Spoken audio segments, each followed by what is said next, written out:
I cannot be all funny and hippy-hoppity. Can I lift my arms? I never tried that. I can, but it hurts. Am I in focus? I look like I just came back from war. So, as the title suggests, I had surgery. I had a surprise appendicitis that appeared out of nowhere 3 days ago. And right now I am in the recovery period. The area where my appendix was does not hurt unless I hiccup. Now it's just the sutures. But the sutures hurt a lot because I don't want to make people cringe, because bodily damage makes me cringe. Yeah, just my clothes touching the sutures. I don't want to get into it. It's gross. In any event, I just wanted to talk about this just in case there were any people who are in any similar circumstances that just want to hear the perspective of a fellow creator to them. That this stuff just does happen out of nowhere. And it's unfortunate that it does. But in my case, my approach to it was a little different. And let me just start at the beginning of when this all happened. This happened on December 8th, 2024. I remember going to bed because I have a bad sleep schedule. And I went to sleep and lied down around between 3 or 4 a.m. Now, when I woke up at 7 a.m. because of my alarm. And in that period, I just usually go to bed with a video in the background. I think I was just listening to Nathaniel Bandy's finishing all the Kirby games in 2 weeks video. I just had that in the background. When I woke up at 7 a.m., I woke up to my alarm. And I thought, oh, there's nothing, I thought it would be a regular time when I would go back to sleep. But I did notice that there was this sudden pain on my right side as soon as I woke up. It was not there before, but it just appeared out of nowhere. And I did have a similar feeling before. I remember when I was around 17, I did have maybe some gastrointestinal problems because, I would push down on my stomach and it would hurt in all areas. And I thought maybe that was a similar feeling. Maybe I'm just gassy. Maybe it was from something that I ate the day before, and then I just went to sleep. I woke up and the pain was still there, not mitigated. Well, it did mitigate. It was like this ever-present pain on my right side. But when I would sleep within a certain position, it would go away. It would mitigate. But when I woke up maybe an hour later and I saw that the pain was still there, I knew that maybe something was wrong. Maybe it was still gastrointestinal, but I wasn't sure still. So I just double checked and consulted with my mother downstairs, who was a registered nurse. So she knew all the symptoms because she had appendicitis herself. So I just came down to her and I double checked and said, I've had this pain since 7 a.m. Is this a problem? And I just named down the symptoms and what I was feeling in great detail, because you want to give all the information you want, just in case there are any specific symptoms that indicate a certain diagnosis. She just double checked because she wanted to look at how I was doing first. She said, just walk around and lie down. If it's gastrointestinal, just have a peppermint tea and drink that so that you can mitigate any of the possible gas in your stomach. So I said, okay, and I'll do that. And that's what I did. I just heated up a kettle. The symptoms first appeared when I walked upstairs, because unlike gastrointestinal pain, for some reason, I was out of breath. And then I found that I could not walk straight. I had to sit on my bed, and I started profusely sweating and getting somewhat nauseated. And that was the first symptom of nausea. But, because I was in pain, I wasn't really rationally thinking. I just thought, oh, this is a new symptom of gastrointestinal pain. Maybe I have to fart soon. In all honesty, that's all I thought. But afterwards, I just went back downstairs, heated up a peppermint tea and drank it. Still in pain, still kind of shaking because of the pain. Maybe I should have known that something was wrong then, but at the time I was in pain, so I didn't know. I drank 2 cups of peppermint tea and then just sat right by the living room and lied down Another indicator that maybe something was wrong if I couldn't even climb the stairs. Again, but that's what happened. Just lied down and slept in the same position that mitigated the pain from my right side. I think I woke up around 12 p.m. after that, and the pain was manageable because I was in that position, and it came back as soon as I stood up, because after that I could not walk with a straight back anymore. I could only hobble over to the kitchen just to drink and eat a little bit, because I thought that if it's gastrointestinal or something along those lines, maybe I just have to eat something. Maybe it's just a stomach ache or whatever. And that's what I did, but it still hurt. So yes, we did all those tests where we lie down and we just push at a certain area. Some indicators of appendicitis are that when you push down on the right side, because that's where it is, you will often feel a pain around your navel belly button area. It'll be a sharp pain, or when you push on your left, it'll indicate that the pain is on the right. And because I was lying down, I thought, no, I don't have that yet. As soon as I stood up from that same scenario I mentioned before, when I walked to the kitchen, I had the symptoms. So I thought, oh no, yep, I do have that. And as I kept just asking my mom's questions and narrowing it down, she thought, well, maybe we have to go to the emergency room, if that's most likely the case. So she just told me to shower and wash up just in case we do go. And about a few hours later, we were going to leave. And that's when I had another like heavy symptom of the appendicitis. Cause now I should probably leave it like a not safe for birth gross warning, but this is important. Where it was similar to when I sat upstairs, in that I just sat and tried to catch my breath.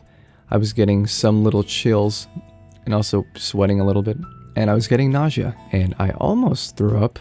Thankfully I did not, because for some reason I could just keep it in. The last time I threw up was when The Amazing World of Gumball debuted on Cartoon Network. That was the last time. I remember so vividly because that's when it first premiered. But that was the last time I threw up.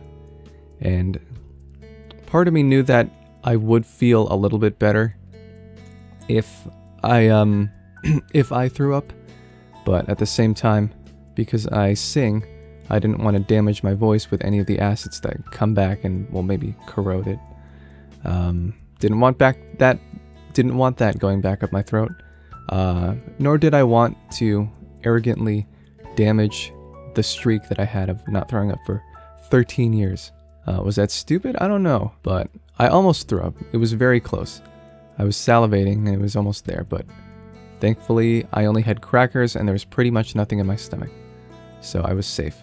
Once that died down, my mom just drove me to the hospital, and then we checked into the ER because it was not as prioritized as other cases. I was just put in the waiting room along with other ER patients, and then we were called, and I was brought to just an examination room. And funnily enough, the person who brought us to the examination room was an old classmate.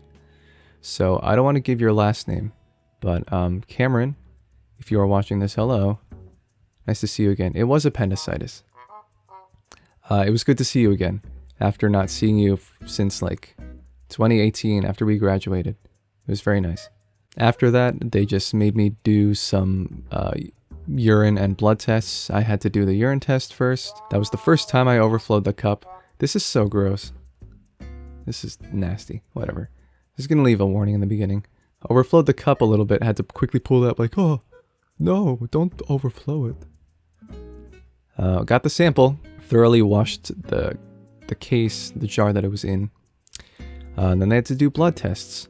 And this is arguably the most annoying part of any operation. In the chance it was appendicitis and I had to get operated on, they had to insert a needle where you would just connect to your vein, which was primarily for IVs or any other medication you may need, like antibiotics.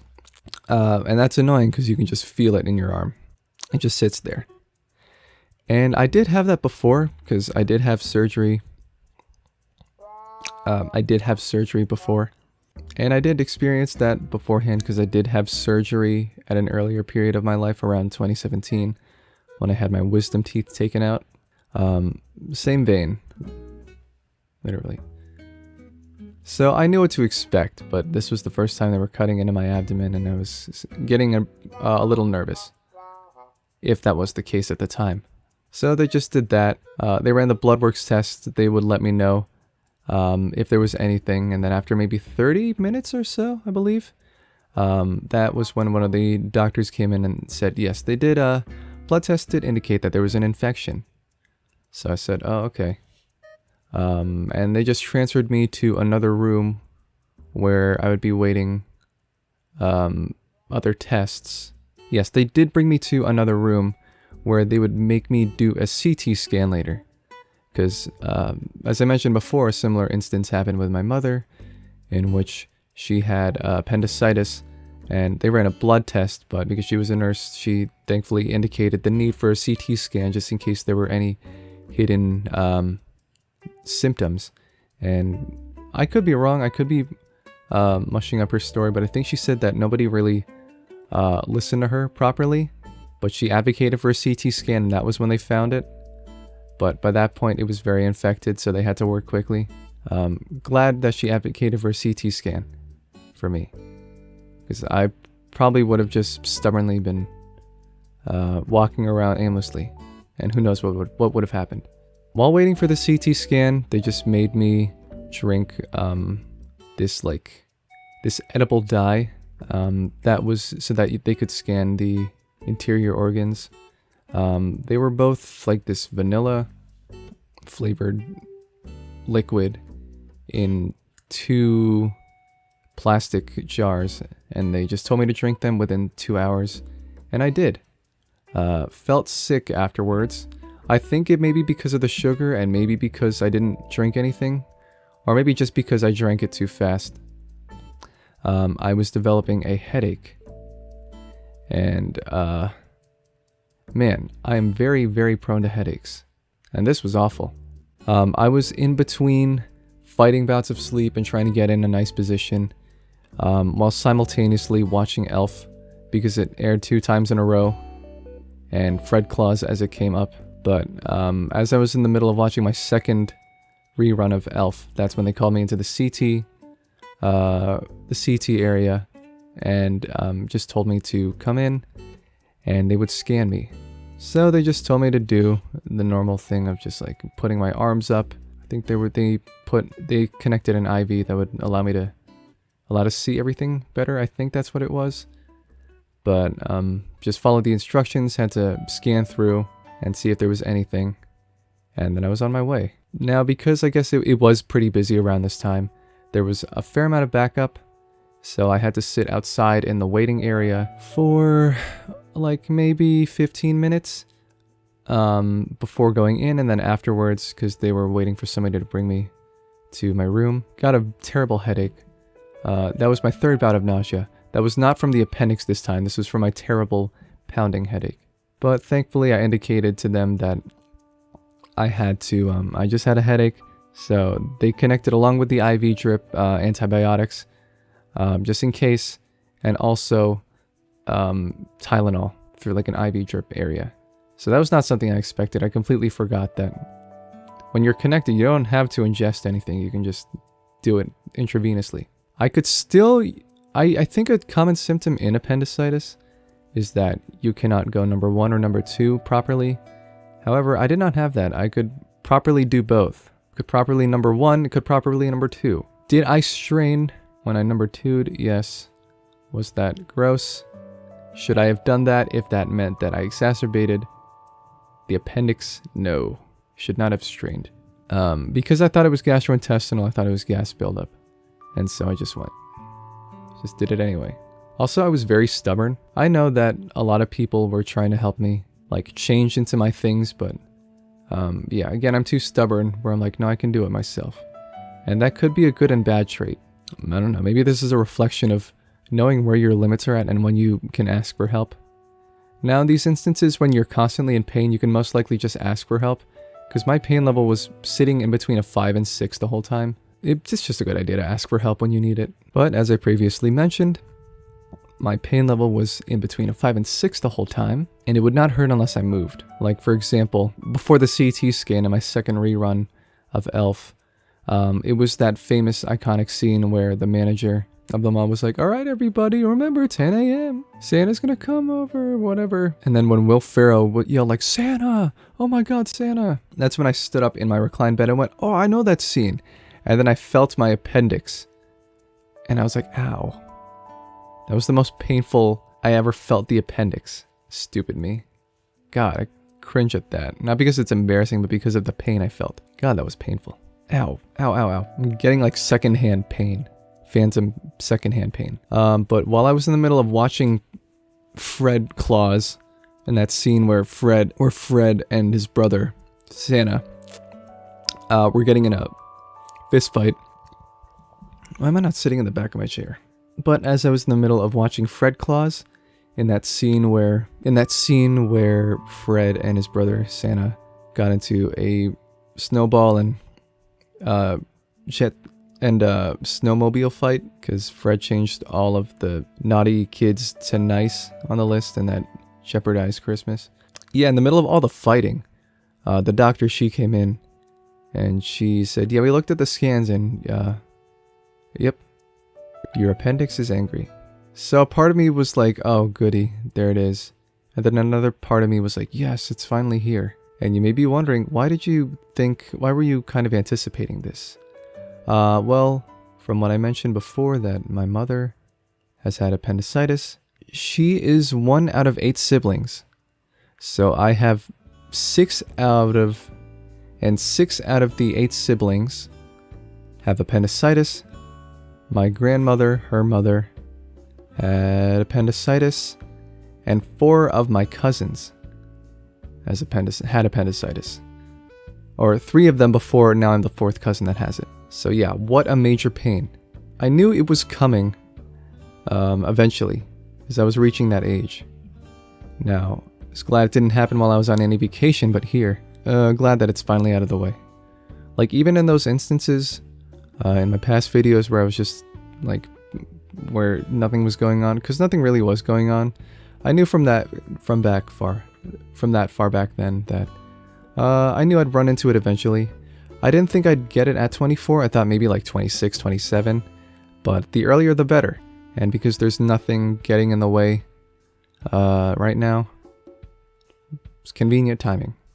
So yes, the surgeon just told me that thankfully it was not perforated, so we caught it early because not because of my hypersensitivity, I'm just adding on to it, but just because I felt it so early and reported it. We caught it, and we could have the surgery when there were any available areas. And they explained to me how it would be laparoscopic, how it would not get in the way of anything unless something went wrong, which thankfully nothing did. Yep, still sitting with laparoscopic sutures, and they're painful. They told me everything important, like I can't lift anything above 10 pounds for 4 weeks, so I'm just gonna be sitting here doing nothing for a while. Again, when they did find an available time to operate, that's when they would call me. So they just transferred me to the waiting operating area, and I had a roommate buddy, and that was it. That was the end of day 1, where I was just sitting there trying to get the necessary sleep. Again, back and forth, there were nurses and doctors coming in, updating me about anything, or just needing a blood work, needing to add antibiotics, needing to add on any additional painkillers I may need. My mom knows all of them, I do not, because I'm bad with names. I don't think I've told any other family member about this. Not yet. The only people who know are some friends, of course my mom and my sister. Those are the only people who know. I think my sister came to visit me around 7 a.m. is what I next remember, because I tried to get sleep, but it wasn't really working just because my horrible sleep schedule. I woke up, she was sitting right next to me. So that was very nice to see. Wow, long ranting story. Right, that happens.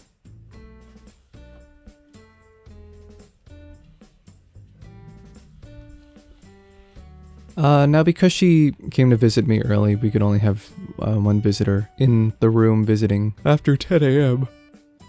Oh, before 10 a.m. Now we could only have one visitor in the room visiting a patient before 10 a.m. So after a while, she switched with my mom just in case the doctor came in to confirm if we had anything.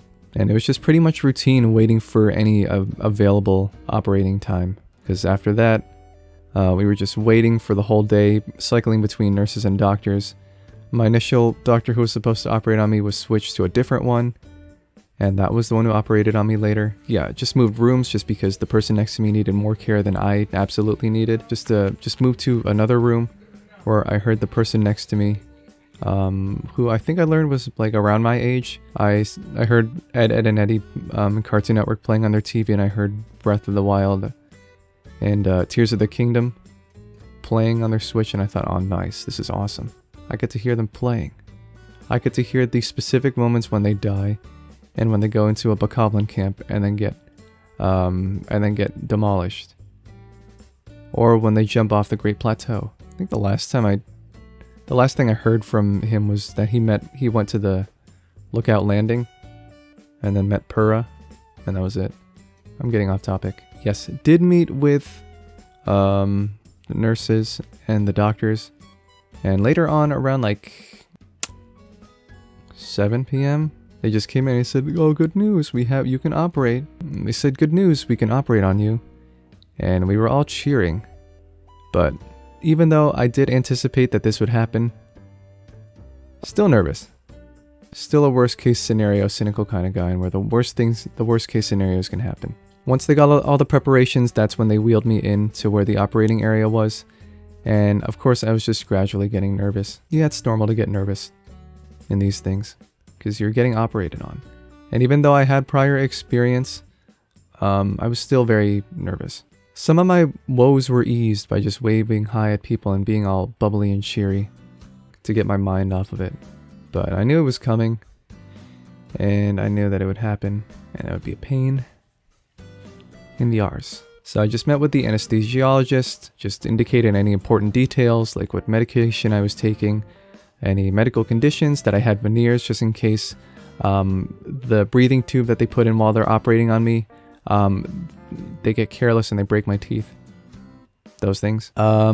Met with the doctor again. I don't know if I should give away my doctor since that gives away my location.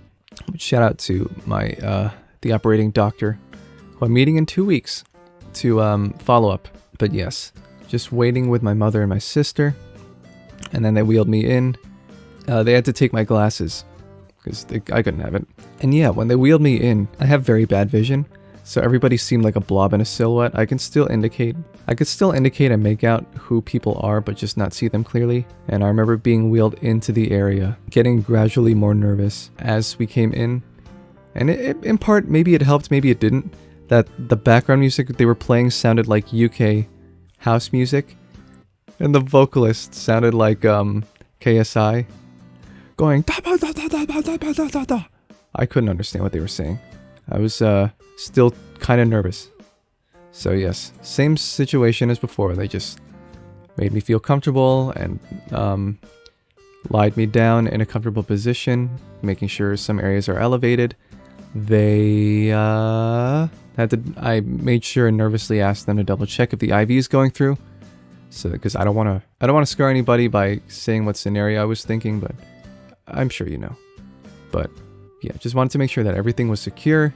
After that, last thing I heard was them telling me to breathe into the tube, which I assume was used to sedate me, along with the anesthesia they put in the same IV area. And all I heard was, okay, on the count of 3, simultaneously with the KSI da da da da da da da house music, and then that's all I remember. And then after that, I woke up in the recovery area. Thankfully, I wasn't overly loopy, because I was just cohesive enough to, when the doctor and nurse came to check on me and my condition, I was able to lift my hand and go, "Hey, how are you doing?" My pain was similar to the one there, or to what I have now, but because I was elevated, it didn't hurt as much. After a while, they did give me some pain medication and IV fluid, and just monitored my blood pressure and everything, and my heart rate. And then when they saw that I was all good, they brought me back to the same area where that guy was playing Tears of the Kingdom. Still rested. Thankfully, because it was laparoscopic, even though it hurts a lot, I could still move around just as normal. So I could stand somewhat with a straight back, and this time it was not the appendix, it was just the sutures that hurt. But other than that, I could just move as normal with some restrictions. One thing I noticed was after I recovered and everything, when I woke up, maybe because of the gas that they used so that they could operate on me, or also in simultaneous pairing with my lack of movement and my sleeping position, I developed hiccups, and you could hear me just stopping and starting and my voice dropping still, because I still have some bouts of hiccups, which means that there's probably still air around my abdomen area. And I look kind of like a balloon, I think. I don't want to show you because that's gross. But yeah, still have some gaseous pressure. You've got to be a certain type of psychopath to start vlogging as soon as you're out of the hospital. Ow, I'm still in pain from the appendectomy. I've been hiccuping, and I haven't stopped hiccuping in 30 minutes. It might have been the gas buildup, but I can't get it out. I've been holding my breath and everything. It hurts my suture. That's gross. Oh man, that hurts. Ugh. Yeah. Okay. Now, I don't think I have anything important to say.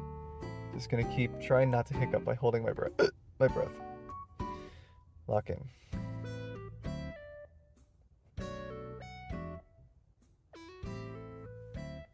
Oh, I'm hiccuping. Alright. Alright, no more. Stopping this. Which is why I've been walking around frequently, so that I don't have any gas buildup. Jumping ahead of some steps. But that was pretty much it. I guess when I was in the recovery room, I guess anything notable that happened was that they identified the man who one-tapped, I guess I should say, the United Healthcare CEO, and how his name was Luigi's Mansion. And that was great to hear, especially with the simultaneous Find Luigi memes that were going around from that the Mario 64 DS and New Super Mario Bros. DS minigame. That was very fun. It was very fun to see both Twitter explode and see the news report on it. Very fun. After recovery, I waited, pretty much almost a full day. Like maybe 16 hours of recovery, and then I went home around 5. They did offer to wheelchair me out, but I thought it would be better for me to exercise, and I just walked as normal. Then again with a hunched back because of the sutures, but after maybe 4 weeks, I'll just go back to normal. Was that uneventful? That was pretty much the whole story. I could be missing details because I got sidetracked a lot. And also, I'm still in pain. But thought people wanted to hear this story. Or maybe they don't. But it's important either way for me to just get it out there. I guess one reason why I wanted to say this was just because people have different mindsets in which they approach surgery or emergency operation. I'm very, very lucky that I grew up in a way where I just had a certain mindset to these things, and also had a support system in both my friends and family, especially my mother and my sister that were there. Because in one sense, sure, I did expect it to happen. I knew that it was inevitable, that it was coming. But it's always nice to look at people close to you and that care about you and support you. Even if you can do things alone, it's better to have other people to fall back on, because it helps to put your mind at ease being with other people that you know are safe and trusting, especially when you're in such a vulnerable situation like this. But these things do happen, even though I did expect it. Again, I was the last person I ever expected to get surgery other than this. Things happen out of our control in some ways, because I expected to get appendicitis later in life, like 26, 27. Did not expect it to get it at 24. Glad that it's gone, but man, that's painful. Man. Will I edit this down? Maybe. Maybe I'll edit it when I'm better, or maybe just to distract myself by peering at the topic again. Still in pain, still gotta move around. Still recovering. In the meantime, I don't want to hold you up, don't want to hold myself up. I'm just going to start standing before I get tired and fall back asleep. Thank you for watching. I'm just going to walk around so that I can exercise. See you later. And I don't know if this is going on the main channel or on my second channel, but if it is going on the main channel, sorry, this is the video that I had to end the year with, and that you guys were anticipating a Smash 4 10 years later video and instead got this. Or maybe I'll just put it on my second channel to not throw off the flow of this, and I'll just link it with a community note. So many different options. I'll just flesh it out when I feel a little better. Thank you for watching. I'm gonna go walk around and then sleep some more.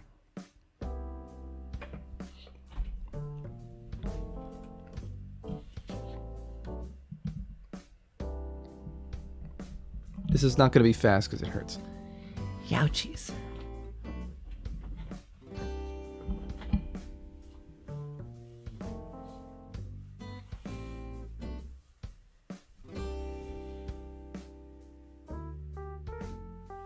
Gotcha, I can't bend down.